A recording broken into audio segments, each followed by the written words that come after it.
sisi lain, sebanyak 78 orang pegawai KPK juga terlibat kasus pungli di rumah tahanan KPK. Faktor utama. Faktor utama penyebab korupsi saat ini sebenarnya berpangkal dari ideologi yang diterapkan di negeri ini, yaitu kapitalisme sekuler. Faktor ideologis tersebut terwujud dalam nilai-nilai yang dianut oleh masyarakat kini yang berkiblat pada barat, seperti nilai kebebasan dan hedonisme. Korupsi merupakan salah satu kerusakan akibat paham kebebasan dan hedonisme ini. Tentu tak boleh diabaikan adanya faktor lainnya. Setidaknya ada 3 faktor lain. Pertama, faktor lemahnya karakter individu, misalnya individu yang tak tahan godaan uang suap. Kedua, faktor lingkungan atau masyarakat, seperti adanya budaya suap atau gratifikasi yang berawal dari inisiatif masyarakat. Ketiga, faktor penegakan hukum yang lemah, misal adanya sikap tebang pilih terhadap pelaku korupsi, serta sanksi bagi koruptor yang tidak menimbulkan efek jera. Membasmi korupsi. Dalam pandangan syariah Islam, korupsi termasuk perbuatan khianat. Orangnya disebut dengan khain. Korupsi adalah tindakan pengkhianatan yang dilakukan seseorang, yaitu menggelapkan harta yang memang diamanatkan kepada dirinya. Pada dasarnya, faktor utama penyebab korupsi adalah faktor ideologi. Ini berarti langkah paling utama dan paling penting yang wajib dilakukan adalah menghapuskan pemberlakuan ideologi demokrasi kapitalis. Selanjutnya diterapkan syariah Islam sebagai satu-satunya sistem hukum yang semestinya berlaku di negeri ini. Penerapan syariah Islam akan sangat efektif untuk membasmi korupsi, baik terkait pencegahan atau preventif maupun penindakan atau kuratif. Secara preventif, paling tidak ada 6 langkah untuk mencegah korupsi. Pertama, rekrutmen SDM aparat negara wajib yang amanah serta berdasarkan profesionalitas dan integritas, bukan berdasarkan koneksitas atau nepotisme. Tentang sikap amanah ini, Allah SWT telah berfirman dalam Quran Surat Al-Anfal ayat 27, yang artinya, hai orang-orang yang beriman, janganlah kalian mengkhianati Allah dan Rasul-Nya. Jangan pula kalian mengkhianati amanah-amanah kalian, padahal kalian tahu. Di antara sekian banyak amanah, yang paling penting adalah amanah kekuasaan. Rasulullah SAW bersabda, pemimpin yang memimpin rakyat adalah pengurus dan dia bertanggung jawab atas rakyat yang dia urus. Hadis riwayat Al-Bukhari.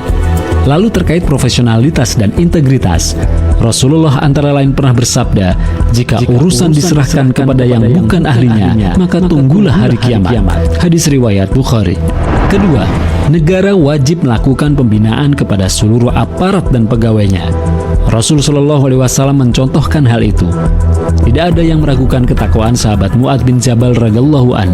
Namun tatkala Rasulullah SAW mengutus Mu'adz ke Yaman menjadi amil atau kepala daerah tingkat bupati dan ia sudah dalam perjalanan, Rasulullah SAW memerintahkan seseorang untuk memanggil Mu'adz agar kembali.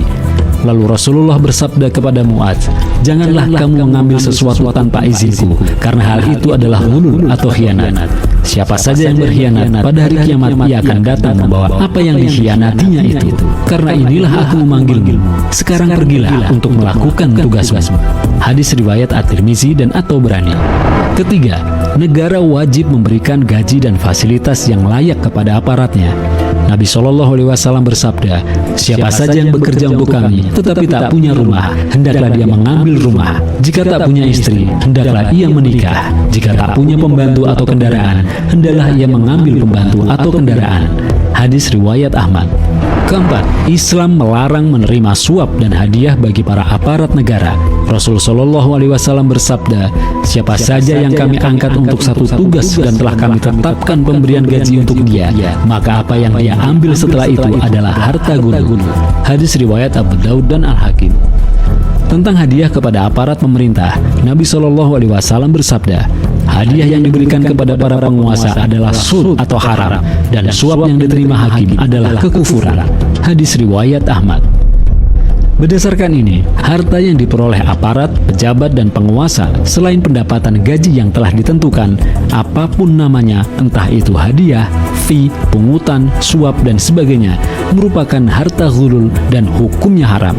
Kelima, Islam memerintahkan untuk melakukan perhitungan kekayaan bagi aparat negara.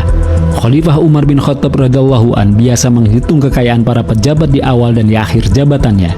Jika Umar radhiyallahu an mendapati kekayaan seorang wali atau amil bertambah secara tidak wajar, beliau meminta pejabat tersebut menjelaskan asal-usul harta tambahan tak wajar tersebut. Jika penjelasannya tidak memuaskan, kelebihannya akan disita atau dibagi dua, separuhnya diserahkan ke Baitul Mal. Hal ini pernah beliau lakukan kepada Abu Hurairah, Utbah bin Abu Sufyan, juga Ammar bin Ash. Keenam, pengawasan oleh negara dan masyarakat. Pemberantasan korupsi tentu akan menjadi lebih sempurna jika disertai dengan kontrol dari masyarakat, khususnya para ulama.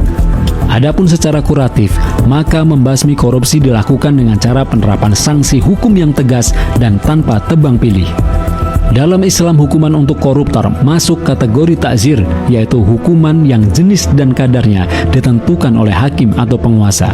Bentuk sanksinya bisa mulai dari yang paling ringan, seperti teguran dari hakim, bisa berupa penjara, pengenaan denda, atau pengumuman pelaku di hadapan publik atau media massa. Bisa juga hukuman cambuk, hingga sanksi yang paling tegas, yaitu hukuman mati. Berat ringannya hukuman takzir ini disesuaikan dengan berat ringannya kejahatan yang dilakukan. Khotimah, jelas pemberantasan korupsi hanya akan berhasil dalam sistem Islam.